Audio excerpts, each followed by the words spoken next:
بسم اللہ الرحمن الرحیم۔ السلام علیکم۔ کیسے ہیں ناظرین آپ سب؟ امید ہے کہ آپ خیر و عافیت سے ہوں گے۔ میری دعا ہے اللہ رب العالمین آپ سب کو اپنی حفظ و امان میں رکھیں، آپ کو خوشیاں دیں۔ اللہ تعالیٰ آپ کے رزق میں، کاروبار میں، آپ کے علم، عمل، عمر میں برکتیں عطا فرمائیں۔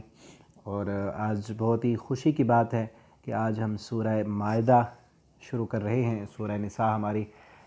پچھلے سبق میں ختم ہو چکی تھی۔ آج انشاءاللہ سورہ مائدہ کا پہلا سبق ہے، اس کا ہم آج آغاز کریں گے۔ اور جیسا کہ آپ ٹائم نکالتے ہیں، خود سنتے ہیں اور دوسروں کے ساتھ بھی شیئر کرتے ہیں، اسی طرح اس سلسلے کو جاری رکھیں تاکہ زیادہ سے زیادہ لوگوں تک قرآن کا پیغام جائے اور یہ ہمارا کام جو ہے ہمارے لیے صدقہ جاریہ بن جائے۔ اور ساتھ آپ سے یہ درخواست بھی ہے کہ آپ اگر پچھلے اسباق آپ میں سے کسی ساتھی نے نہیں سنے تو وہ یوٹیوب پر جائیں، وہاں پر اگر آپ فیس بک پر دیکھ رہے ہیں یا واٹس ایپ پر سن رہے ہیں تو یوٹیوب چینل پر پلے لسٹوں میں تمام اسباق موجود ہیں، تو آپ ان اسباق کو جو رہ گئے ہیں خود بھی سنیں، اور پوری پلے لسٹ جو ایک ایک پارے کی بنی ہوئی ہے وہ آپ دوسرے ساتھیوں تک بھی پہنچائیں، ان پلے لسٹوں کو دوسروں تک پہنچائیں، شیئر کریں فیس بک پر، واٹس ایپ پر، تاکہ قرآن کی تعلیم جو ہے وہ عام ہو، لوگ گھروں میں بیٹھ کر آسانی کے ساتھ قرآن کریم کی تعلیم کو حاصل کر سکیں۔ تو آج کا سبق ہم شروع کرتے ہیں۔ اعوذ باللہ من الشیطان الرجیم، بسم اللہ الرحمن الرحیم۔ یا ایہا الذین آمنوا، اے وہ لوگو جو ایمان لائے ہو، اوفو، پورا کرو، بالعقود، اپنے وعدوں کو، اپنے معاہدے جو تم نے کیے ہیں ان معاہدوں کو پورا کرو۔ اور عقود جو ہے یہ عقد کی جمع ہے جس کا معنی گرہ لگانے کے ہیں، اور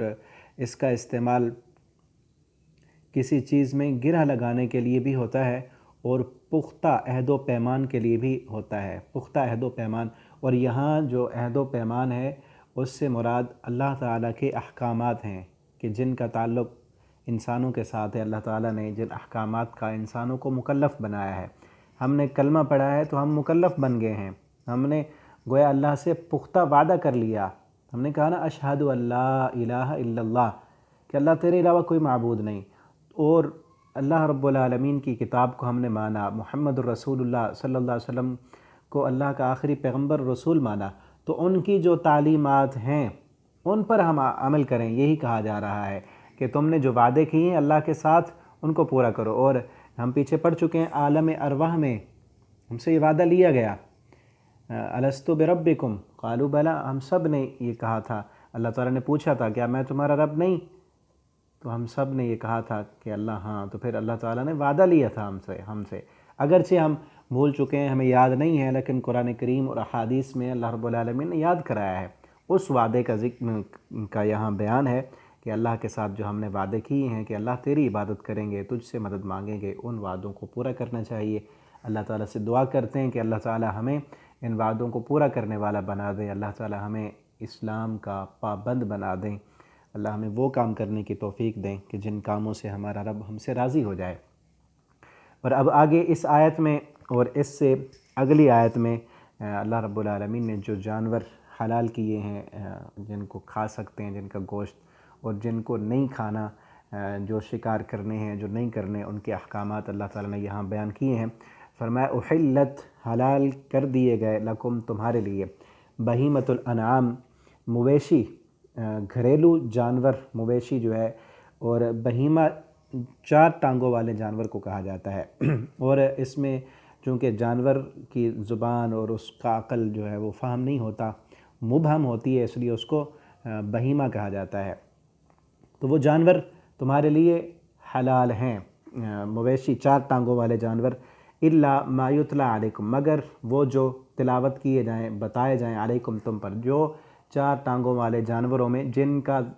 ہم نے احادیث میں یا قرآن میں بتا دیا گیا کہ یہ حرام ہیں، ان چار ٹانگوں والوں میں بھی، مویشیوں میں بھی جو اللہ تعالیٰ نے بتلا دیے کہ یہ حرام ہیں، وہ حرام ہیں۔ اور وہ اس سے اگلی آیت، خیال سے تیسری آیت ہے اس سورت کی، اس میں آگے ابھی اسی سبق میں آ رہا ہے کہ ان میں سے بھی کون کون سے حرام ہیں۔ اب اس میں جو شکاری جانور جن کا شکار کرنا ہے، جیسے ہرن ہے، نیل گائے وغیرہ ہیں، جن کا شکار کیا جاتا ہے، تو وہ بھی کب شکار کرنا ہے، غیرہ نہ ہو محل الصید، غیر محل الصید کہ تم احرام کی غیر محل نہ ان کو حلال سمجھنے والے ہو، الصید و شکار کو، وانتم اس حال میں کہ تم حرم احرام والے ہو، تم احرام کی حالت میں ہو تو پھر بھی ان کو شکار نہیں کرنا، اگرچہ وہ حلال ہیں لیکن تم نے چونکہ احرام باندھ لیا ہے اور مکہ کی طرف جا رہے ہو تو اب ان کو شکار نہیں کرنا۔ ان اللہ بے شک اللہ تعالیٰ یحکم و فیصلہ کرتا ہے ما یرید جو وہ چاہتا ہے، اللہ رب العالمین جو ارادہ کرتے ہیں جو چاہتے ہیں وہی فیصلہ کر دیتے ہیں، اور یہی اللہ کا فیصلہ ہے کہ ہیں تمہارے لیے جانور حلال، لیکن تم نے جب احرام باندھ لیا اللہ کے گھر جانے کے لیے، حج کرنے کے لیے، عمرہ کرنے کے لیے، اب تم نے یہ شکار راستے میں نہیں کرنا، ٹھیک ہے۔ اور مزید اس کی وضاحت اس صورت کے آخر میں بھی آئے گی، جہاں سے 7واں پارہ شروع ہوتا ہے نا، تو اللہ تعالیٰ فرماتے ہیں یہ آزمائش ہے، تمہیں آزمانے کے لیے ہم نے کہا ہے حلال، اور صحابہ کرام کو اتنا آزمایا گیا کہ ہاتھوں میں شکار آ جاتا، سامنے ہوتا، لیکن صحابہ کرام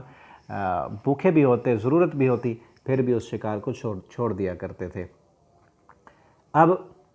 مزید دیکھیں، یا ایھا الذین آمنوا، اے وہ لوگو جو ایمان لائے ہو، لا تحلوا شعائر اللہ، نہ تم حلال سمجھو اللہ کے شعائر کو، اللہ کے شعائر کی بے حرمتی نہ کرو، اور اس شعائر سے مراد جو اللہ رب العالمین نے اپنی عبادت کی نشانیاں بتلائی ہیں، اور اللہ نے جن مہینوں کی حرمت بتلائی ہے ان کی حرمت کرنا، یا اللہ رب العالمین نے جو چیزیں مختص کی ہیں کہ حرم کے اندر جو شکار ہے وہ نہیں کرنا، وہاں کے درخت نہیں کاٹنے، اور جو ہے وہاں کے شکار کو بھگانا نہیں ہے، اور اگر تمہارا دشمن وہاں ہو اسے کچھ نہیں کہنا، تو یہ سارے اللہ کے شاعر ہیں، ان اللہ کے شاعر کو تم نے حلال نہیں سمجھنا، ان کی بے حرمتی نہیں کرنی، یہ اللہ کی نشانیاں ہیں۔ ولا الشہر الحرام، اور نہ حرمت والے مہینے، جن مہینوں میں اللہ رب العالمین نے قتال کرنا حرام کر دیا ہے ان مہینوں کی بھی تم نے بے حرمتی نہیں کرنی، اور مشرکین عرب جو تھے وہ جاہل، وہ بھی ان مہینوں کا خیال کیا کرتے تھے، 4 مہینے حرمت والے، محرم، صفر اور ذی القعدہ، ذی الحج، محرم، اور اس کے بعد جو ہے رجب، یہ مہینے جو ہے حرمت والے ہیں، 4 مہینے، ان مہینوں کا ادب و احترام کرنا ہے۔ مزید وضاحت ان کی جو ہے وہ سورہ توبہ کے اندر ہے، تو ان مہینوں کی بھی بے حرمتی نہیں کرنی۔ ولا الہدی، اور نہ ہدی کی، ہدی جو ہے وہ اس قربانی کے جانور کو کہتے ہیں کہ جس کو حجاج کرام اپنے گھروں سے ساتھ لے جایا کرتے تھے، یعنی پہلے دور میں پیدل حج کرنے کے لیے جاتے تھے تو ساتھ قربانی کے جانور بھی لے جاتے، تو ان جانوروں کو ہدی کہتے تھے۔ ولا القلائد، اور نہ قلائد، قلائد کا اصل جو لفظی معنی ہے یہ گلے میں جو پٹا ڈالا جاتا ہے نا اس کو قلادہ کہتے ہیں، تو قلائد سے مراد وہ جانور ہیں جن کو ساتھ لے جاتے اور پھر ان کے گلوں میں پٹا ڈال دیتے بطور نشانی کے، یا ان کے گلے میں جوتا باندھ دیتے تاکہ پتہ چلے کہ یہ جانور کوئی عام نہیں ہے بلکہ اللہ کے گھر کی طرف جانے والا ہے اور وہاں قربان ہونا ہے اس نے۔ تو اللہ تعالیٰ نے کہا ان جانوروں کا بھی تم نے خیال رکھنا ہے، ان کو پکڑنا نہیں۔ اور پھر اس دور میں لوگ خیال کیا کرتے تھے، کوئی اس کو پکڑتا نہیں تھا، وہ جانور خود بھی یہاں سے بغیر کسی لوگوں کے ساتھ جانے کے ایسے ہی بھیج دیا کرتے تھے، یا جو قافلے جا رہے ہوتے ان کے ساتھ بھیج دیا کرتے، تو وہ جانور وہاں پہنچ جاتا، لوگ ادب و احترام کرتے، اسے کچھ نہ کہتے۔ ولا آمین البیت الحرام، اور نہ جو امن میں آنے والا ہو بیت الحرام، بیت اللہ الحرام میں، جو اللہ کے گھر میں پناہ لینے والا ہو اس کو بھی بے حرمتی نہیں کرنی، اس کو کچھ نہیں کہنا۔ یبتغون، وہ تلاش کرتے ہیں، فضلا من ربہم، فضل اپنے رب کی طرف سے، ورضوانہ، اور اللہ کی رضامندی، وَإِذَا حَلَلْتُمْ، اور جب تم حلال ہو جاؤ، یعنی حج کرنے کے بعد احرام اتار دو تو پھر فاصطادوا، پھر تم شکار کر سکتے ہو، احرام اتار لو تو پھر شکار کر سکتے ہو، لیکن پھر بھی جو حرم کی حدود ہے وہاں شکار نہیں کرنا، باہر راستے میں پھر شکار کر سکتے ہیں احرام اتارنے کے بعد۔ وَلَا يَجْرِمَنَّكُمْ، اور نہ ابھارے تم کو، یجرمنکم، نہ ابھارے تم کو، شنآن، دشمنی، قوم، کسی قوم کی، ان صدوکم، یہ کہ تم روکو، عن المسجد ان یہ کہ صدوکم، روکا انہوں نے تم کو،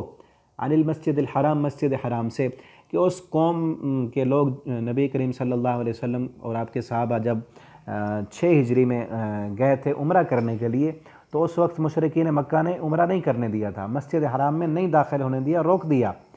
تو مسلمانوں کے دل میں اب وہ پرانی باتیں تھیں، تو اللہ تعالیٰ کہہ رہے ہیں یہ پرانی بات کہ انہوں نے تمہیں مسجد حرام میں نہیں آنے دیا تھا، وہ دشمنی یہ دشمنی تمہیں اس بات پر نہ ابھارے۔ کس بات پر؟ ان تعتدوا، یہ کہ تم حد سے گزر جاؤ، تم نے زیادتی نہیں کرنی۔ ٹھیک ہے وہ دشمن ہے، انہوں نے تمہیں روکا، مکے میں نہیں آنے دیا، بلکہ اس سے پہلے بھی اگر دیکھا جائے تو ان مکہ والوں نے مسلمانوں پر کتنا ظلم کیے، زیادتیاں کیں، ستم کیے، لیکن اللہ تعالیٰ دیکھیں کس قدر اسلام دین امن کا، سلامتی کا ہے۔ اللہ فرماتے ہیں ان لوگوں نے تمہیں روکا، مسجد میں نہیں جانے دیا، تمہاری ان کے ساتھ دشمنی ہے، لیکن یہ دشمنی تمہیں اس بات پر آمادہ نہ کرے کہ تم جو ہے ان کے ساتھ زیادتی کرنے لگ جاؤ۔ زیادتی نہیں کرنی۔ تو پھر کیا کرنا ہے؟ وَتَعَاوَنُوا، تعاون کرو تم، عَلَى الْبِرِّ وَالتَّقْوَى، نیکی اور تقوی کے کاموں پر۔ وَلَا تَعَاوَنُوا، اور نہ تعاونوا، تم تعاون کرو، عَلَى الْإِثْمِ وَالْعُدْوَانِ، گناہ اور زیادتی کے کاموں پر۔ گناہ اور زیادتی کا کام کرنے والا چاہے اپنا ہو تو تعاون نہیں کرنا، اور اگر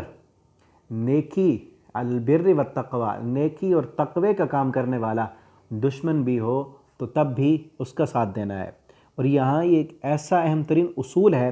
کہ جو ہر مسلمان کے لیے قدم قدم پر رہنمائی مہیا کرتا ہے۔ ہر وہ عمل جس میں نیکی ہے، انسانیت کی خیر خواہی کا کام ہے، دین کی سربلندی کا کام ہے، چاہے کوئی بھی کرنے والا ہے، اپنا ہے یا بیگانہ ہے، اس کو سپورٹ کرنا چاہیے، اس کے ساتھ ملنا چاہیے، اور کچھ بھی نہیں کر سکتے تو اس کی تعریف کرنی چاہیے، اس کو اچھا سمجھنا چاہیے، اپریشیٹ کرنا چاہیے اس کو۔ اور گناہ کا کام وہ کرنے والا چاہے اپنا بھی ہو، ساتھ نہیں ملنا چاہیے، پہلے تو روکنا چاہیے، اور نہیں رکتا تو اس کو اچھا نہیں سمجھنا چاہیے، اس کا تعاون نہیں کرنا چاہیے۔ اگر ہمارے یہاں اکثر کیا ہوتا ہے، قومیت پرستی اور جو ہے لسانیت پرستی، یہ دیکھا جاتا ہے یہ کام کرنے والا ہے کون، میرا ہے نا، میرا بھائی ہے، میری قوم کا ہے، میرا اپنا ہے، تو ہم اسی کے ساتھ دیتے ہیں۔ جبکہ قرآن کیا کہتا ہے؟ نیکی اور تقوی کے کاموں میں ایک دوسرے کا تعاون کرو، اور عدوان، جو ظلم کا کام ہو، زیادتی ہو، ایسے کاموں میں تم نے دوسرے کا تعاون نہیں کرنا۔ واتقوا اللہ، اور اللہ سے ڈر جاؤ، ان اللہ، بے شک اللہ تعالیٰ، شدید العقاب، بہت سخت سزا دینے والے ہیں۔ اللہ رب العالمین کی سزا جو ہے وہ بہت سخت ہے، تو اس لیے ہمیں ڈر جانا چاہیے، نیکی کے کاموں میں، تقوی کے کاموں میں ایک دوسرے کے ساتھ تعاون کرنا چاہیے۔ اگلی آیت جس میں میں نے شروع میں بتایا تھا، وہ جانور جن کو نہیں کھانا حرام ہے، ان کا ذکر آئے گا۔ ارادہ تو تھا کہ اگلی آیت بھی ساتھ ہو جاتی، لیکن ٹائم ہو چکا ہے، 12 منٹ ہو گئے ہیں ہمارے سبق میں، تو انشاءاللہ اگلے سبق میں ہم پھر پڑھیں گے آگے سے۔ اللہ تعالیٰ سے دعا ہے اللہ تعالیٰ ہمیں قرآن کریم کو پڑھنے، سمجھنے اور اس کے مطابق زندگی بسر کرنے کی اللہ ہمیں توفیق عطا فرما دیں۔ آخر دعوانا ان الحمد للہ رب العالمین۔